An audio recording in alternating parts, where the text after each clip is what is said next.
আসসালামু আলাইকুম। আগের ক্লাসে আমরা থিটার মানটা 0 ডিগ্রি থেকে বড় এবং বা 0 ডিগ্রি সমান এবং 90 ডিগ্রি থেকে ছোট এই পর্যন্ত দেখেছিলাম, তাই না? অর্থাৎ এই মানটার জন্য স্মরণের যে উপাংশটা থাকে সেইটার আমরা একটা ধনাত্মক মান পাই। ঠিক একইভাবে 90 ডিগ্রি না হয়ে 90 ডিগ্রি থেকে যদি বড় 90 ডিগ্রি থেকে যদি বড় থিটার মানটা এবং 180 ডিগ্রি সমান অথবা 180 ডিগ্রি চেয়ে ছোট হয়, তাহলে আমরা অবশ্যই থিটার মাধ্যমে কস থিটার মান পাবো এবং সেটা অবশ্যই ঋণাত্মক হবে, তাই না? ঋণাত্মক হবে। তাহলে এই মান যদি ঋণাত্মক হয় তাহলে এস কস থিটা অর্থাৎ স্মরণের উপাংশ এটার মানও ঋণাত্মক পাবো, তাই না? তাহলে অতএব যখন আমি এইটা নিয়ে কাজ করব তখন আমাদের যেই কাজটা এফ এস কস থিটা এটার মান কী আসবে? এটার মান আসবে ধনাত্মক। এটার মান কী আসবে?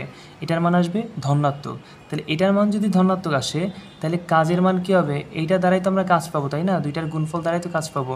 এটাও ধনাত্মক, এটাও ধনাত্মক। তাহলে দুইটা ধনাত্মক গুণ করলে কী হবে? Plus plus into plus.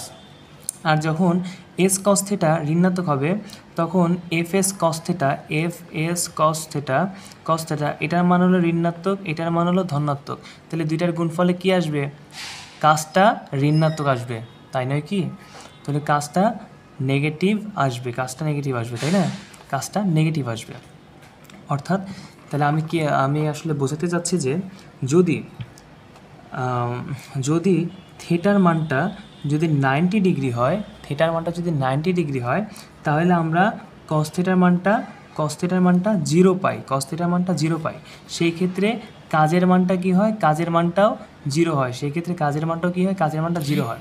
এখন তাহলে আমরা বুঝতে পারলাম যে স্মরণের আরেকটা জিনিস, সেটা হলো যে আমি একটু ক্লিয়ার করে দেই। এটা হলো বস্তু, এইখানেই তো আমরা বল প্রয়োগ করেছি, তাই না? এখানে তো বল প্রয়োগ করেছি। এইটা হলো স্মরণ, এদিকে স্মরণ হয়েছে এবং এই যে বলের দিকেই তো স্মরণের রূপাংশটা আমরা দেখে থাকি, তাই না? তাহলে বলের দিকে যেদিকে বল আছে সেই দিকেই তো স্মরণের রূপাংশটা আছে, তাই না? এখন যদি বস্তু যদি এখানে হইতো, আমি যদি এই দিক থেকে যদি বল প্রয়োগ করতাম এবং বস্তু যদি এইদিকে যদি স্মরণ হইতো, এদিকে আমি বল প্রয়োগ করতেছি, এদিকে স্মরণ হইল, তাহলে এই যে বলের অভিমুখে যে স্মরণটা হবে অর্থাৎ স্মরণের যে উপাংশ থাকবে আমি তো সেইটা ক্যালকুলেট করতেছি, তাই নয় কি? তাহলে বলের অভিমুখে যে স্মরণ, এই স্মরণের উপাংশের যে দিক এবং বলের দিক সেম দিকে না? অর্থাৎ বল এবং স্মরণ এর মধ্যবর্তী কোণটাকেই তো আমরা বিবেচনা করতেছি, তাই না? অর্থাৎ বল এবং স্মরণের মধ্যবর্তী কোণটাকে আমরা বিবেচনায় আনতেছি। হ্যাঁ, তাহলে অতএব বল এবং স্মরণ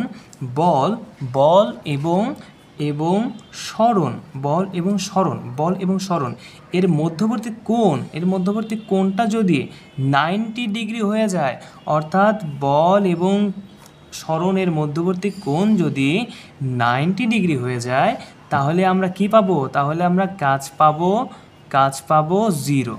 কাজ পাবো 0। এটাই বলার ছিল যে তখন আমরা কাজটা পাবো না। অর্থাৎ তাহলে এখন আমরা কি বলতে পারি যে কাজের মান কখন পাবো না? যখন বল ও স্মরণের মধ্যবর্তী কোণ 90 ডিগ্রি হয়ে যাবে, 90 ডিগ্রি হবে, তখন কাজ 0। ওকে, তখন কাজ 0। আচ্ছা, তাহলে এতটুকু তো আশা করি ক্লিয়ার, তাই না? তাহলে এতটুকু যদি ক্লিয়ার হয় তাহলে এখন আমরা পরের ধাপে যাব। আর এর আগে আরেকটা বিষয় ক্লিয়ার করি, সেটা হলো যে এইখানে আমার বলা উচিত ছিল, সেটা হলো একটু দেখাই। এইটা বস্তু, এইখানে যদি আমরা বল প্রয়োগ করি তাহলে যদি এইদিকে যদি স্মরণ হয়, অর্থাৎ যদি এই দাগের যদি এখানে যদি আপনার হলো যদি ওই কী বলে স্থানাঙ্ক ব্যবস্থা বিবেচনা করি, অর্থাৎ এক্স এবং ওয়াই যদি চিন্তা করি, সেটা হলো যে অক্ষ ব্যবস্থা যদি চিন্তা করি, সেটা হলো যে এটা হলো যে আপনার হলো যে এখানে হলো এটা হলো এক্স অক্ষ, এটা হলো এক্স প্রাইম, এটা ওয়াই, এটা ওয়াই প্রাইম, তাই না? তাহলে এইখানে আপনার মূলত এদিকে তো এক্সের মানটা তো তাহলে পজিটিভ হবে, তাই না? এদিকে তো পজিটিভ থাকবে, এদিকে পজিটিভ থাকবে এক্সের, এবং এদিকে থাকবে নেগেটিভ, তাই না? এদিকে থাকবে পজিটিভ, এদিকে থাকবে নেগেটিভ। যেহেতু আমরা পুরোপুরি সরাসরি এক্স অক্ষ বরাবর ক্রিয়া করতেছি, তাহলে যেহেতু একদম যে সরাসরি এক্স অক্ষের উপরে আসে না, তাহলে এক্স অক্ষ বরাবর এই কোণাটুকু থাকবে হলো পজিটিভ এবং এই কোণাটুকু থাকবে কি নেগেটিভ। জাস্ট আমি এই চিত্রের কথা এই চিত্রের ক্ষেত্রে মানে বলতেছি, জাস্ট এইটার জন্য শুধুমাত্র। এখন প্রশ্নে ভিন্ন রকম থাকতে পারে, এদিকেও থাকতে পারে, এই কোণাকুণি থাকতে পারে, তাই না? অর্থাৎ এখানে এক্স অক্ষের উপরে আসছে জন্য মানে বোঝার ক্ষেত্রে আমাদের এই এতটুকু পজিটিভ এবং এই এতটুকু নেগেটিভ, তাই না? তাহলে যখন এই অর্থাৎ 90 ডিগ্রির মধ্যে থাকবে, 90 ডিগ্রির মধ্যে থাকবে, তখন আমরা অর্থাৎ 90 ডিগ্রি থেকে ছোট, অবশ্যই ছোট, 90 ডিগ্রি থেকে ছোট, তাহলে অবশ্যই তখন ধনাত্মক হবে, তখন অবশ্যই ধনাত্মক হবে, কাজটা ধনাত্মক হবে। এবং যখন 90 ডিগ্রি থেকে বড় হয়ে যাবে, 90 ডিগ্রি থেকে যখন বড় হয়ে যাবে, তখন কাজটা ঋণাত্মক হয়ে যাবে, ঠিক আছে?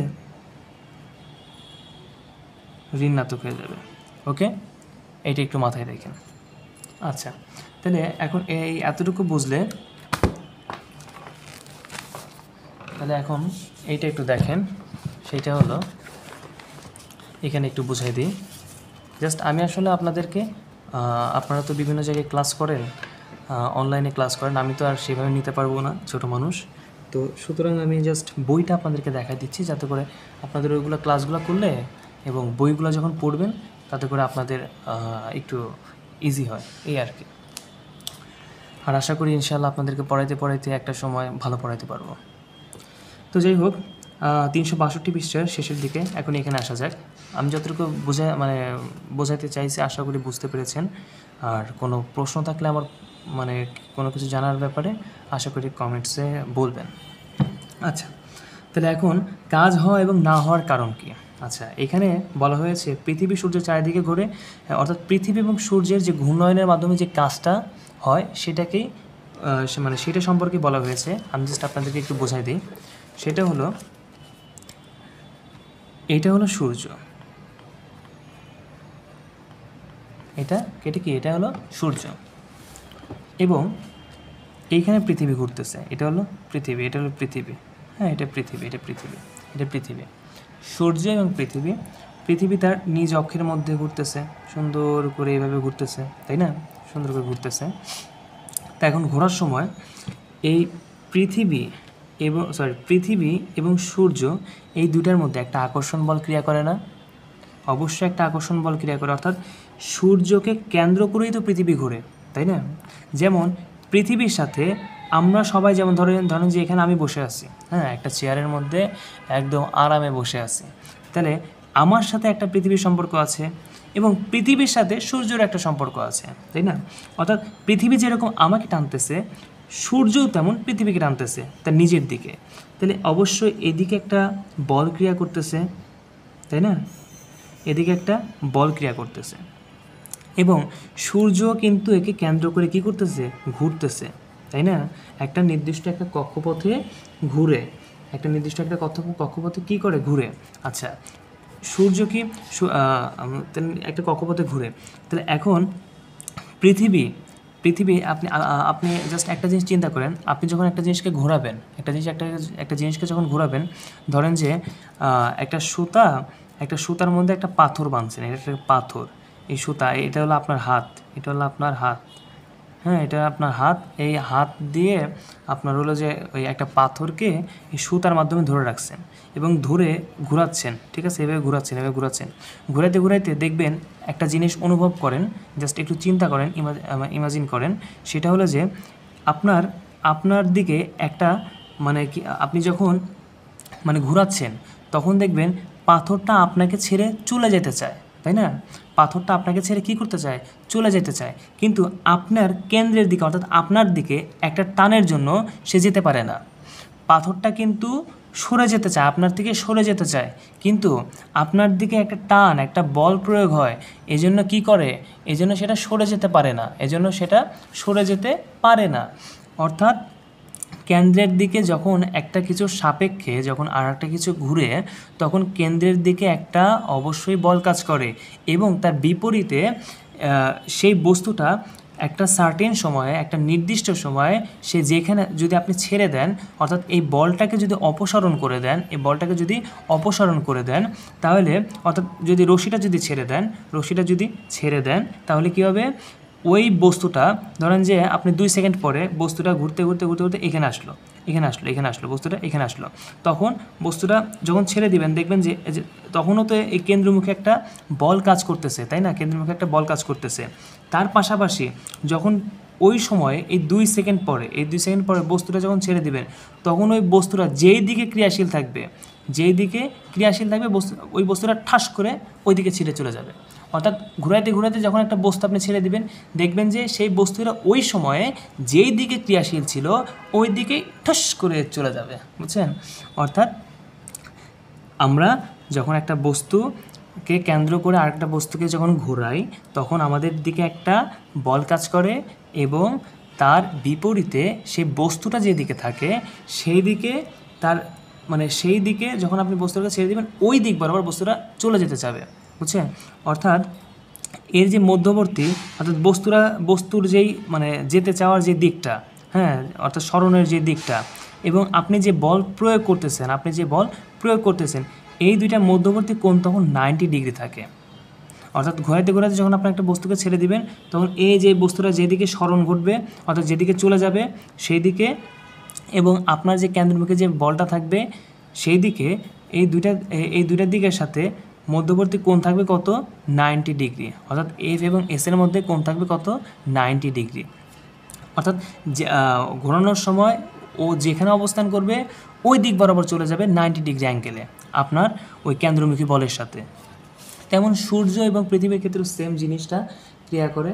আপনার হলো যে যেহেতু একে কেন্দ্র করে ঘুরে, যদি বাই চান্স যদি কোনো ধরনের আল্লাহ না করে যদি কোনো ধরনের এই কেন্দ্রমুখী বলটা যদি কোনো সময় ছিঁড়ে যায় বা চলে যায়, তখন কি করে পৃথিবী ঠাস করে ধরেন যে এদিকে স্মরণ করবে, এদিকে ছিটকে চলে যাবে, তখন আমরা সবাই কেল্লাফতে হয়ে যাবে, ঠিক আছে। তো অর্থাৎ এই বল এবং স্মরণের মধ্যবর্তী কোণ কত থাকে, 90 ডিগ্রি। এই জন্য সামগ্রিকভাবে এর কাজ কত, শূন্য। অর্থাৎ আপনি যখন কোনো বস্তুকে ঘোরাবেন সুন্দর করে, তখন কি হবে, এর কাজ হবে না। এর কারণ কি, বল এবং স্মরণের মধ্যবর্তী কোণ কত থাকে, 90 ডিগ্রি থাকে। তেমন এইখানেও বল এবং স্মরণের মধ্যবর্তী কোণ কত থাকে, পৃথিবী এবং সূর্যের মধ্যবর্তী কোণ কত থাকে, 90 ডিগ্রি থাকে। আশা করি বুঝতে পেরেছেন। আচ্ছা, আবার দেখেন, আপনি বাজারে যাচ্ছেন, হাতে করে একটা ব্যাগ নিয়ে সমতলে হাঁটতেছেন। অর্থাৎ ধরেন যে এটা রহিম সাহেব, মিস্টার রহিম সাহেব, এটা একটা রহিম সাহেব, এটা কি রহিম সাহেব বাজারে যাচ্ছে, তার হাতে একটা ব্যাগ আছে, সে তার বাজার হলো যে এটা হলো না, সরি, তার বাসায় যাচ্ছে, ধরেন এটা তার বাসা, হ্যাঁ, এটা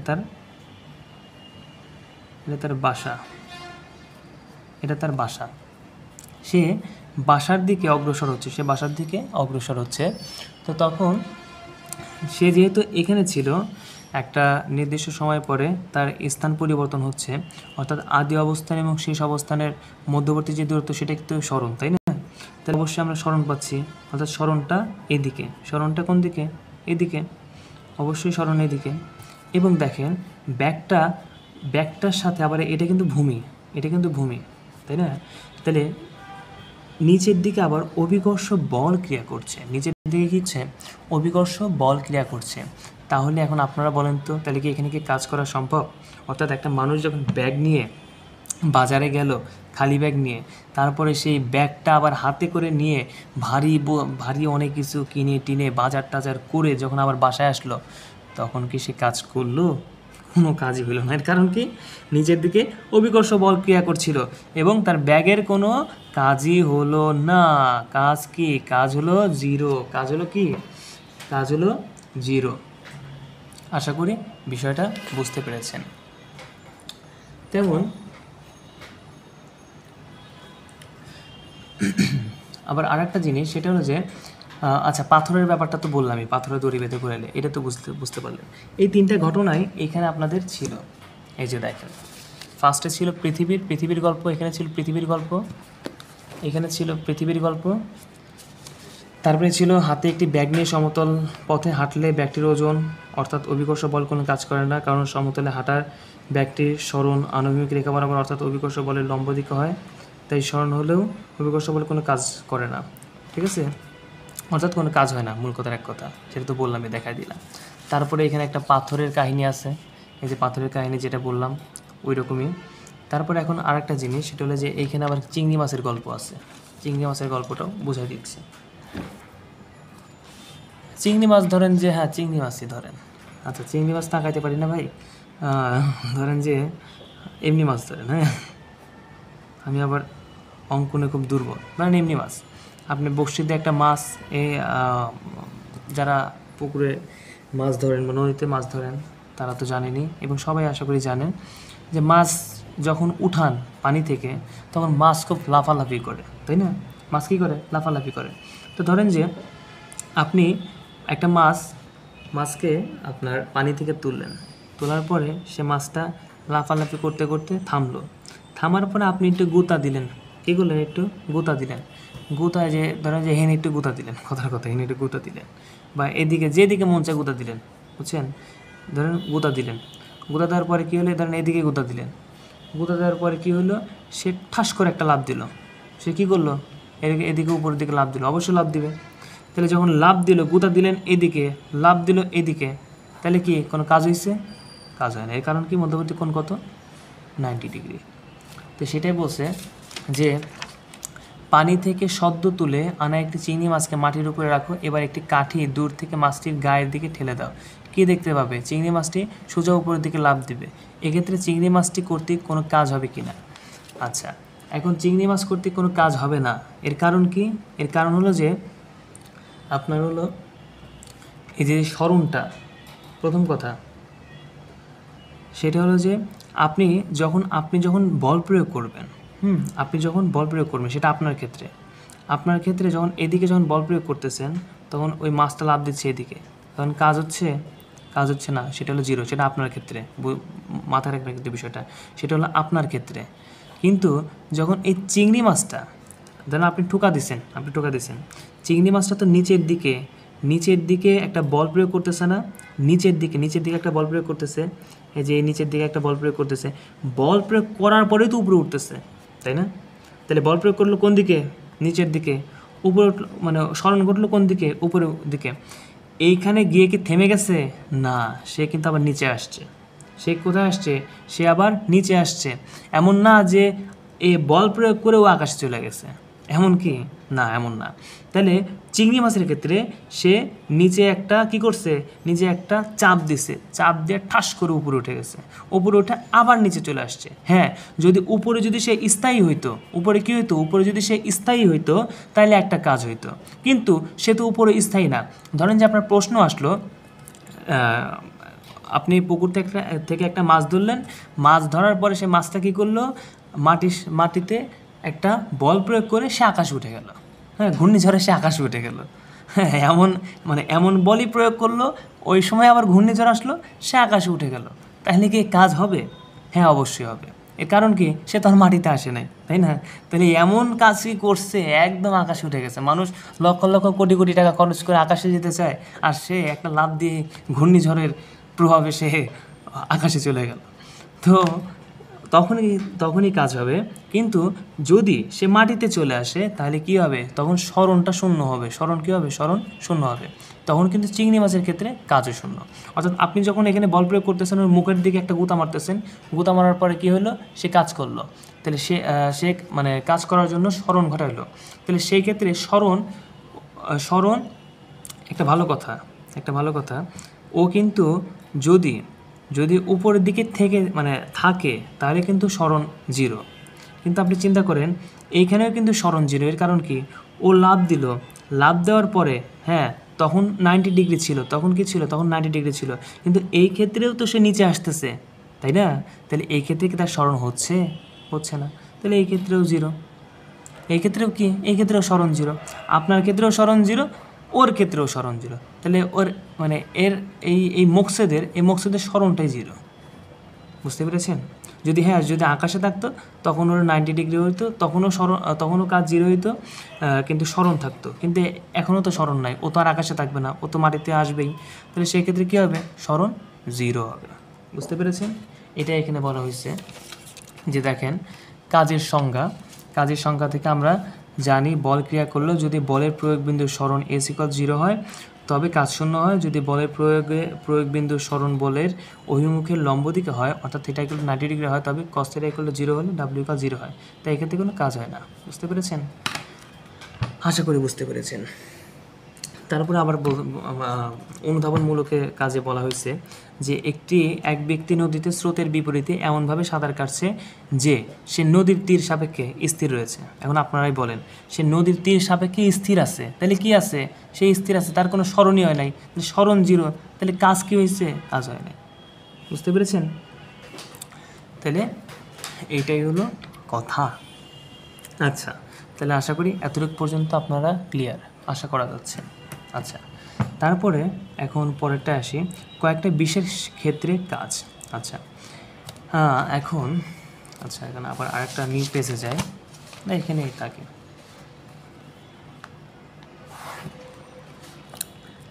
আমি যে একটু আগে যে বোঝাইলাম যে কাজের ক্ষেত্রে আগে এখানে একটু আপনাদেরকে একটু দেখাই। হ্যাঁ, সেটা হলো যে কয়েকটি বিশেষ ক্ষেত্রে কাজ, একাধিক বল দ্বারা কাজ, বলের দ্বারা কাজ, বলের বিরুদ্ধে কাজ, শূন্য কাজ ও কার্যহীন বল। ওকে, তাহলে এখন বলতেছে আমি একটা বস্তু এখানে আছে, এই বস্তুটাকে ধরেন যে আপনি একটা বল প্রয়োগ করতেছেন, এই পাশ থেকে আপনার বিআই একটা বল প্রয়োগ করতেছে, ঠিক আছে? এটা F1, এটা F2। নিচের থেকে আপনার বিএন একটা বল প্রয়োগ করতেছে, ঠিক আছে?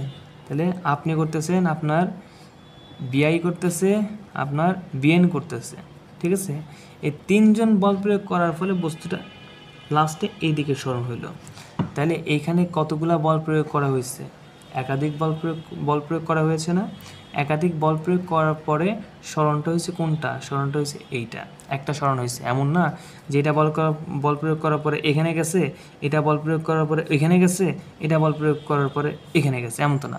অর্থাৎ এই বস্তুটা তিনটা মিলে যখন বল প্রয়োগ করছে তিন দিক থেকে, তখন বস্তুটা আর কি আর বলবো, দুঃখের ঠেলে এদিকে চলে গেছে। বুঝছেন? ভাবছে যদি আমি এইদিকে যাই তাহলে সবাই ভাববে যে F1 পালোয়ান, যদি এদিকে যাই তাহলে ভাববে যে F2 পালোয়ান, যদি উপরের দিকে যাই তাহলে ভাববে যে F3 খুব শক্তিশালী। তারপরে চিন্তা করছে যে ওদের মধ্যে কামড়াকামড়ি না বাজে, আমি যে কোনো একটা সাইডে চলে যাই। তো এই জন্য বস্তুটা এইদিকে ধরেন চলে গেছে, অর্থাৎ সরণ এদিকে হয়েছে। তো সেই ক্ষেত্রে চিন্তা করেন যে আমার একাধিক বল থাকলেও F1, F2, F3 তিনটা বল থাকলেও সরণ কিন্তু একটা। তাহলে কি হবে? তাহলে তিনটা বল যোগ হবে, তিনটা বল যোগ করে আমরা একটা বল ধরবো। অর্থাৎ ধরেন যে এটা যে 2, 3, 4, তাহলে মোট বল কত হবে? নিট বল হবে হলো যে নিট বল F নিট কত হবে? 2, 3 আর 2 5 আর 4 9 নিউটন। এবং ধরেন যে সরণ হলো 3 মিটার, ধরেন সরণ 3 মিটার, তাহলে কী হবে? 9 নিউটন ইন্টু 3, তাহলে 3 নং 18, ধরেন যে কস, ধরেন 0 ডিগ্রি, কথার কথা না, 0 ডিগ্রি না, যেহেতু এদিকে গেছে, ধরেন যে এটা কস 60 ডিগ্রি, তাহলে 9 দুগুণ 18, তাহলে কত আসলো অ্যান্সার আসলো 9 দুগুণ 18 না, সরি 3 নং 27, সরি 3 নং 27, তাহলে 27 থেকে cos 60 ডিগ্রি মান কত? হাফ, তাহলে 27 থেকে তাহলে কত হলো? 13.5। ওকে, এটাই হলো কাজ। বুঝতে পেরেছেন ব্যাপারটা? অর্থাৎ এটা হলো একাধিক বল দ্বারা কৃত কাজ। ওকে, এটা হলো একাধিক বল দ্বারা কৃত কাজ। তারপরে বলের দ্বারা কাজ, অর্থাৎ আমি শুরুতে যেটা বুঝাইছিলাম, এটা বল এবং বলের দিকে যখন কাজ হবে, বলের দিকে বল আমি প্রয়োগ করতেছি এই দিকে বা এই দিকে বা এই দিকে বা এই দিকে, মানে আপনি যেদিকে মন চায় দিতে পারেন। হ্যাঁ, আপনাদের বোঝার জন্য জাস্ট একটা দিকে আমি সবসময় দিচ্ছি, এই জাস্ট এই কারণে। তাহলে বলটা আমি এদিকে বল প্রয়োগ করলাম, বল প্রয়োগ করার ফলে এদিকে আমার স্মরণ হইল, দেখেন আমি যেদিকে বল প্রয়োগ করতেছি অর্থাৎ ওই দিকটাতেই কিন্তু আছে, ওই দিকে আছে, সেটা মানে আপনার হলো যে মানে এদিকে গেলেও জাস্ট দেখেন এইদিকে আছে, তাই না? এদিকে কিন্তু আসে নাই, তাই না? এদিকে আসে, এদিকে আসে নাই। যেটা আমি যে আপনাদের এই যে এইখানে যে বোঝাইলাম বিষয়টা, অর্থাৎ এটা এক্স অক্ষ বরাবর আছে, এবং যেহেতু এই দিক ধনাত্মক সাইড, এক্স অক্ষের এদিকে ধনাত্মক সাইড, এদিক কিন্তু ঋণাত্মক সাইড, এদিক ধনাত্মক সাইড, এদিক কিন্তু ঋণাত্মক সাইড, তাহলে ও ধনাত্মক পাশে আছে। ও কোন পাশে আছে? ধনাত্মক পাশে আছে, ঋণাত্মক পাশে কিন্তু নাই। তাহলে দেখেন, তাহলে ও যদি এখানে থাকে মানে এই দিকে, মানে এই দিককার যে কোনো একটা জায়গাতে থাকলেই ও কি থাকবে? ধনাত্মক থাকবে, তাই না? অর্থাৎ 0 ডিগ্রি সমান বা 0 ডিগ্রি থেকে বড় এবং 90 ডিগ্রি থেকে ছোট থাকলে কি হবে? ও একটা ধনাত্মক পার্টে থাকবে, তাই না? অর্থাৎ ধনাত্মক পার্টে থাকবে। কিন্তু যদি নিচে চলে আসে, দেখেন যদি নিচে চলে আসে তাহলে কি বলের অভিমুখী হইল? বলের অভিমুখী হইল না। তাহলে সেক্ষেত্রে বলটা কিন্তু আপনাদের এদিক থেকে ক্রিয়া করতে হবে। এইটা কেবল এদিককার জন্য সত্য, ওকে? অর্থাৎ আমি যখন এই দিকটা বোঝাচ্ছি তখন আপনাদের জাস্ট মানে এই উপরের মানে এইখান থেকে, এই যে এইখান থেকে এর মাঝখানে চিন্তা করতে হবে, ওকে? আবার যখন এইদিকে যখন দেখাবো বল, তখন এই যে এইখান থেকে এতটুকুর মধ্যে চিন্তা করতে হবে, ঠিক আছে? আচ্ছা, তাহলে ওটা প্রশ্নের প্যাটার্ন অনুসারে আপনারা বুঝতে পারবেন। জাস্ট এটার মানে এত মাথার মধ্যে না ঢুকে জাস্ট হালকা ঢুকান, আশা করি পরবর্তীতে প্রশ্ন মানে সলভ করার সময় বুঝতে পারবেন। দেখেন যেটা বোঝাচ্ছিলাম যে আমি যখন একটা বস্তু, এটা একটা বস্তু, এই বস্তুর মধ্যে বল প্রয়োগ করতেছি, বল প্রয়োগ করতেছি, বল প্রয়োগ করার ফলে কি হলো? যখন স্মরণ ঘটলো, তখন এবং এই স্মরণটা কিসের মধ্যে থাকলো? এই স্মরণটা আপনার 90 ডিগ্রির মধ্যে, অর্থাৎ 90 ডিগ্রি থেকে যখন ছোটো থাকলো, যে অ্যাঙ্গেলটা এই স্মরণের উপাংশটা যখন 90 ডিগ্রির মধ্যে ছিল, 90 ডিগ্রি থেকে ছোট ছিল, ঠিক আছে? 90 ডিগ্রির সমান কিন্তু কখনোই না, 90 ডিগ্রি থেকে ছোট, কারণ 90 ডিগ্রির সমান হলে কী হবে? 90 ডিগ্রির সমান হলে কাজ 0 হয়ে যাবে। তো 90 ডিগ্রি থেকে যখন ছোট ছিল তখন আমরা একটা ধনাত্মক মান পেয়েছি, তাই না? ধনাত্মক মান পেয়েছি। এগুলোর ক্ষেত্রেও কিন্তু অবশ্যই ধনাত্মক মানই পাবেন, তাই মানে ওয়ারিড হওয়ার কিছু নাই, ওকে? এর কারণ হলো যে ধরেন যে যদি 270 ডিগ্রি হয়, 270 ডিগ্রি দেখেন কস 270, দেখেন 0 কই গেল? কস এর তো 0 চলে আসছে, 270 তার নেওয়া যাবে না। ধরেন যে কস এটা হলো যে 270 কেন নিব? আর একটু বড় নিতে হবে, ধরেন কস 300, কস 300 দেখছেন হাফ ওই গেল। এই যে দেখেন কস 300 ডিগ্রির মান হাফ, অর্থাৎ ধনাত্মক মান আসবে। এদিককার যে কোনো মানের জন্য ধনাত্মক মান আসবে, ওকে? আচ্ছা, এবং সবসময় বলের অভিমুখে আপনাদের চিন্তা করতে হবে স্বর্ণের উপাংশটা, ঠিক আছে? এটা কিন্তু মাথার মধ্যে রাখবেন সবসময়, যে আমাদের বলের অভিমুখে সবসময় কাজ করতে হবে, ঠিক আছে? মানে স্বর্ণের উপাংশটা বলের অভিমুখে নিব, অভিমুখ বরাবর নিব, অর্থাৎ বলের দিক বরাবর নিব, অর্থাৎ বলের দিকের সাথে ক্যালকুলেশন করব। আচ্ছা, বল যেদিকে থাকবে সেদিকে ক্যালকুলেশন করব। আচ্ছা, তো তারপরে যদি এটার ক্ষেত্রেও বলি, ধরেন যে স্মরণটা আমি বল প্রয়োগ করলাম এদিকে, ধরেন স্মরণে আমার এটা বাদ, স্মরণ আমার এটা আছে, তখন কী হবে? আমি এটাকে এখানে নিলাম, অর্থাৎ আমার এই যে এই বরাবর স্মরণের উপাংশটা বের করতে হবে। অর্থাৎ আমাদের বল তো এইদিকে, তাই না? বল তো এদিকে, কিন্তু স্মরণ এইদিকে, তখন এই যে এই কোণটা নিয়ে কাজ করতে হবে, বুঝতে পেরেছেন? অর্থাৎ বলের অভিমুখে। আচ্ছা, তাহলে আমরা বিষয়টা বুঝতে পারলাম যে 0 ডিগ্রি থেকে বড় এবং 0 ডিগ্রির সমান এবং 90 ডিগ্রি থেকে ছোট হলে কী পাওয়া যায়? ধনাত্মক একটা মান পাওয়া যায়। কী পাওয়া যায়? ধনাত্মক একটা মান পাওয়া যায়। আবার যদি আপনার হলো 360 ডিগ্রি, দেখেন cos 360 ডিগ্রি cos 360 ডিগ্রির মান কিন্তু 1, কিন্তু আপনার আচ্ছা জাস্ট অত বড় সংখ্যা মাথায় রাখতে হবে না, এতটুকু মনে রাখেন। এটা নিয়ে পরে পরের ভিডিওতে আলাপ করতেছি। তাহলে 0 ডিগ্রি থেকে বড় এবং 90 ডিগ্রি থেকে ছোট হইলে কী হবে? 0 ডিগ্রি সমান 0 ডিগ্রি থেকে বড়, 90 ডিগ্রি থেকে ছোট হলে কী হবে? ধনাত্মক মান পাবো এবং কাজটা ধনাত্মক হবে, ঠিক আছে? অর্থাৎ বল যেদিকে আছে সেদিকে আমরা কি ধনাত্মক একটা কাজ পাচ্ছি, অর্থাৎ বলের দ্বারা কাজ, অর্থাৎ যেহেতু পজিটিভ হচ্ছে এই জন্য এই কাজকে বলা হয় বলের দ্বারা কাজ, ঠিক আছে, বা ধনাত্মক কাজ। ওকে, অর্থাৎ বল যেদিকে আসে সেদিকেই কাজটা হচ্ছে, এই জন্য এটাকে বলা হয় বলের দ্বারা কাজ বা ধনাত্মক কাজ। এখন এই ধনাত্মক কাজে কি হয়, একটা জিনিস মজার ব্যাপার মনে রাখবেন, যে এই ধনাত্মক কাজে স্থিতিশক্তিটা হ্রাস পায়।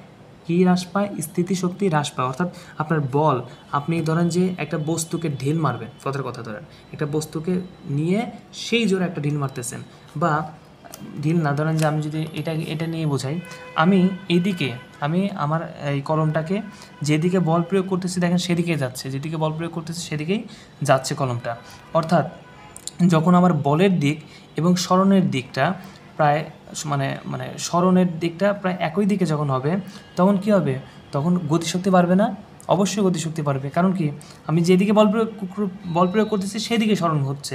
তাহলে যত কোণটা বল এবং সরণের উপাংশের কোণটা যত ছোট হবে তত কিন্তু কী হবে? কাজের মান বাড়বে এবং গতি শক্তিও বাড়বে। তাহলে গতিশক্তি যদি বেড়ে যায় তাহলে স্থিতিশক্তি কী হবে? হ্রাস পাবে, তাই না? গতিশক্তি যদি বাড়ে তাহলে স্থিতিশক্তি কী হবে? হ্রাস পাবে। সেই জন্য বলা হয়েছে যে বলের দ্বারা যখন কাজ হবে, অর্থাৎ ধনাত্মক কাজ হবে, তখন কী হবে? স্থিতিশক্তি হ্রাস পাবে এবং কী হবে? গতিশক্তি বৃদ্ধি পাবে। এটাই দেখেন এখানে বলা হয়েছে। আচ্ছা, একটু পরে দেখাচ্ছি। তেমন একইভাবে যখন বলের বিরুদ্ধে কাজ, অর্থাৎ আমার এটা একটা বল, হ্যাঁ, সেই বলটায় আমি এখানে এটা একটা বস্তু, এখানে যখন আমি আবার বল প্রয়োগ করছি, বল প্রয়োগ করার ফলে যখন বস্তুটা এই যে নেগেটিভ, এটা কিন্তু এক্স অক্ষ বরাবর আছে, তাহলে এটা নেগেটিভ দিক, এটা হলো পজিটিভ, এটা হলো নেগেটিভ।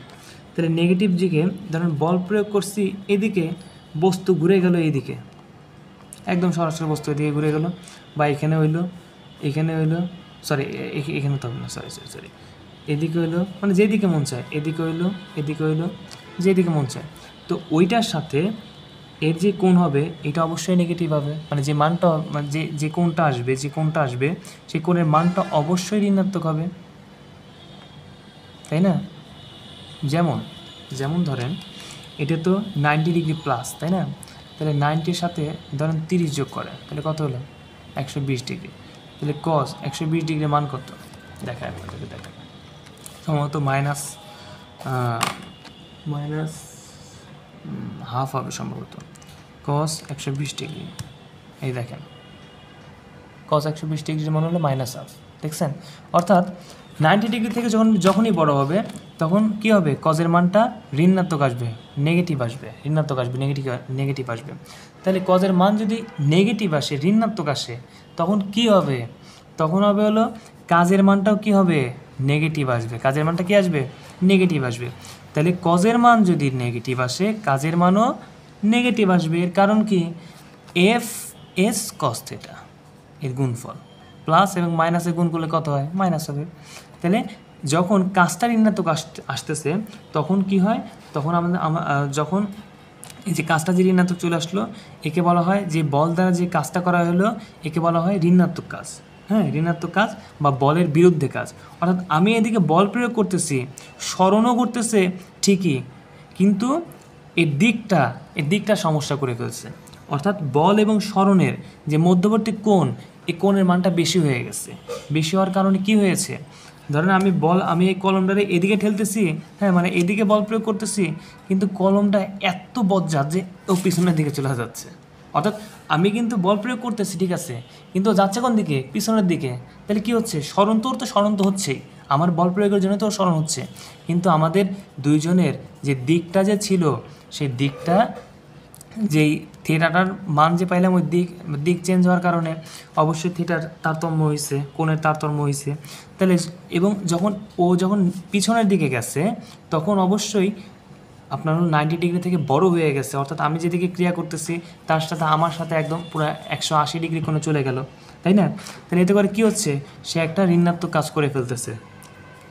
ঋণাত্মক কাজ করাতে কী হলো, ঋণাত্মক কাজ করাতে আপনার হলো যে একে বলা হয় বলের বিরুদ্ধে কাজ, অর্থাৎ আমি যেদিকে বল প্রয়োগ করতেছি, আমি এদিকে বল প্রয়োগ করলে সে যাচ্ছে এদিকে, ঠিক আছে? একে বলা হয় কি, বলের বিরুদ্ধে কাজ।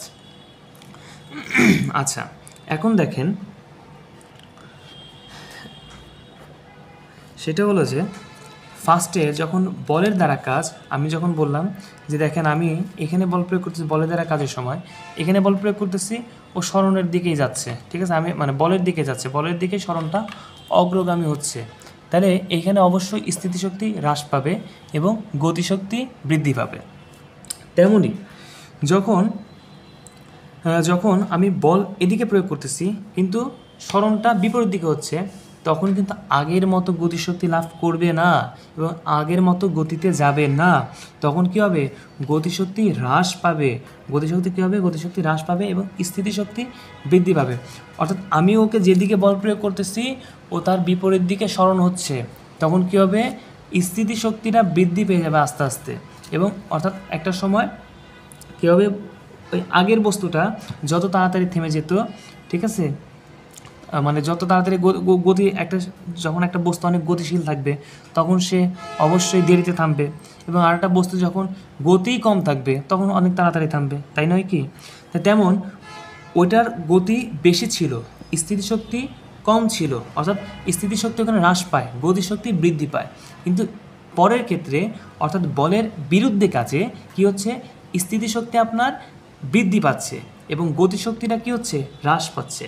গতিশক্তি হ্রাস পাচ্ছে অর্থাৎ আমি যেদিকে বল প্রয়োগ করতেছি ও তার বিপরীত দিকে যাচ্ছে। অর্থাৎ দেখেন, জাস্ট একটা সহজ একটা উদাহরণ, আপনি যখন গাড়ি চালাচ্ছেন, এটা একটা গাড়ি, হ্যাঁ, এটা একটা গাড়ি, গাড়িতে যখন ব্রেক করবেন, ধরেন যে এটা হলো ব্রেকের যেই মানে ওই লাইনটা থাকে, এখানে যখন চাপ দিচ্ছেন গাড়ি কিন্তু এইদিকে কিন্তু ক্রিয়াশীল, ঠিক আছে? গাড়ির সরণ হচ্ছে হলো এইদিকে, কিন্তু আপনি বল প্রয়োগ করতেছেন পিছনের দিকে, তখন কি সে গতিশীলতা বজায় রাখে নাকি স্থিতিশীলতা অর্জন করতে চায়? এখন আপনি বলেন। তাহলে অর্থাৎ যখন আমাদের দিকটা ভিন্ন হবে, বল এবং সরণের দিকটা যখন ভিন্ন হয়ে যাচ্ছে, অর্থাৎ 90 ডিগ্রি প্লাস কোণ হয়ে যাচ্ছে এবং 180 ডিগ্রির মধ্যে থাকতেছে, তখন কি হচ্ছে, তখন হলো যে অর্থাৎ নেগেটিভিটি যখন অর্জন করতেছে, মূল কথার এক কথা, তখন কি হচ্ছে, তখন হলো আপনার তখন স্থিতিশক্তিটা বৃদ্ধি পেয়ে যাচ্ছে। স্থিতিশক্তি কী হচ্ছে, স্থিতিশক্তি বৃদ্ধি পেয়ে যাচ্ছে এবং গতিশক্তি, যে গাড়ির গতিশক্তি কী হচ্ছে, আস্তে আস্তে কমে যেত না, তাই আস্তে আস্তে গতিশক্তিটা কমে যাচ্ছে এবং স্থিতিশক্তিটা বৃদ্ধি পেয়ে যাচ্ছে। আশা করি বুঝাইতে পারছি। তাহলে অতএব বলের দ্বারা কাজে, আর আমি বোঝানোর পর আশা করি এটা একটু মানে পড়বেন, আশা করি বুঝতে পারবেন। এতটাও হয়তো বা খারাপ বোঝাচ্ছি না, যাই হোক, নিজের গুণগান করা উচিত না, আর তারপর আমি চেষ্টা করতেছি, যেহেতু আমিও স্টুডেন্ট এই জন্য আসলে। আচ্ছা, যাই হোক, তো বলের দ্বারা কাজের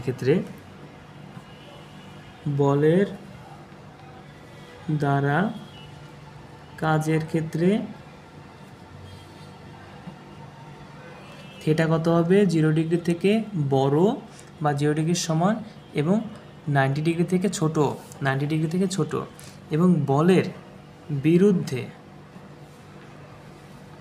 কাজের ক্ষেত্রে তখন কী হবে, 90 ডিগ্রি থেকে বড় থিটা এবং 180 ডিগ্রির সমান বা 180 ডিগ্রি থেকে ছোট, 180 ডিগ্রি সমান বা 180 ডিগ্রি থেকে ছোট, 180 ডিগ্রি সমান বা 180 ডিগ্রি থেকে ছোট। ওকে, এটা একটু মাথায় রাখবেন বিষয়গুলো। তারপরে আরেকটা জিনিস, সেটা হলো যে যদি আমি ফার্স্টে বললাম বল এবং সরণ এর মধ্যবর্তী কোণ, যদি 90 ডিগ্রি হয়ে যায়, তাহলে কাজ কি হয়, কাজ জিরো হয় না, তাহলে তখন কি হয়, শূন্য কাজ হয়, বা কাজহীন বল। অর্থাৎ আমি বলটা ঠিকই প্রয়োগ করলাম, এখানে একটা বস্তু ছিল, বস্তুর নিচ দিয়ে উপরের দিকে বলটা ঠিকই প্রয়োগ করতেছি, বল প্রয়োগের স্মরণটাও ঠিকই হচ্ছে, কিন্তু কি হলো, সামগ্রিকভাবে কাজটা শূন্য হইল। এর কারণ কি, মধ্যবর্তী কোণ 90 ডিগ্রি। ওকে, এটা এখানে বলা হয়েছে যে শূন্য কাজ ও কার্যহীন বল। কোনো বস্তুর ভরের উপর বল প্রয়োগে লম্ব বরাবর সরণ ঘটলে ওই বলের দ্বারা কাজ শূন্য হয়, অর্থাৎ কোনো কাজ হয় না। ওকে, আচ্ছা, যে বল প্রয়োগে বস্তুর সরণ বলের অভিমুখে সমকোণে ঘটে তাকে কার্যহীন বল বলে।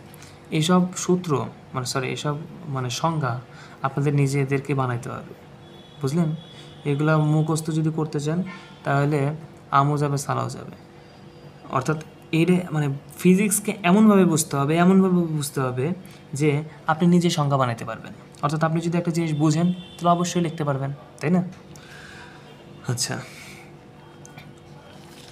তারপরে এখন কি আছে, কেন্দ্রমুখী বা অভিকেন্দ্র বল একটি কার্যহীন বল। ও, কেন্দ্রমুখী বা অভিকেন্দ্র, যেটা আগে বললাম, কেন্দ্রমুখী বা অভিকেন্দ্র বল একটি কার্যহীন বল। অর্থাৎ এই যে কেন্দ্রমুখী যে বলটা ক্রিয়া করতেছে এটা একটা কি কার্যহীন বল। ঠিক আছে, এটাই লাস্টের লাইনে বলা হয়েছে যে কেন্দ্রমুখী বা অভিকেন্দ্র বল একটি কার্যহীন বল। এইটা মাথায় রাখবেন যে কেন্দ্রহীন বা অভিকেন্দ্র প্রশ্ন পরীক্ষায় আসতে পারে যে অভিকেন্দ্র বল কেমন বল। হ্যাঁ, অভিকেন্দ্র বল দ্বারা কাজ করলে কাজের মান কত। ঠিক আছে, ধরেন যে একটা ডেটা দেওয়া থাকলো, পরে বলছে যে বলটি কাজটি অভিকেন্দ্র বল দ্বারা সম্পন্ন করলে কাজের মান কত। তখন ওইখানে ওইটার ক্ষেত্রে আপনার বিভিন্ন ডেটা দেওয়া থাকবে এবং শূন্যও দেওয়া থাকবে। তাহলে সেই ক্ষেত্রে আমাদের অ্যান্সার কত হবে? অ্যান্সার হবে 0, কারণ কেন্দ্রমুখী বা অভিকেন্দ্র বল দুটো একই জিনিস। ঠিক আছে, একটি কার্যহীন বল, অর্থাৎ এই দুটো বল দ্বারা কেন্দ্রমুখী বা অভিকেন্দ্র সেমই জিনিসই তো, একটা রকম না। তাহলে একটি কার্যহীন বল, অর্থাৎ এই দুইটা বল দ্বারা কাজ, দুইটা বল তো একই বল, যাই হোক, কাজ করলে এই বল দ্বারা কাজ করলে কি হবে? কাজ শূন্য হবে। ওকে, তো তাহলে আমাদের এই 363 পর্যন্ত শেষ হইল। এখন 64 নাম্বার পেজ। এত লেখাপড়া করছি যে বই খাতা একদম ডাইরেক্ট অ্যাকশন হয়ে গেছে। আচ্ছা, এটা নেক্সট ভিডিওতে করতেছি।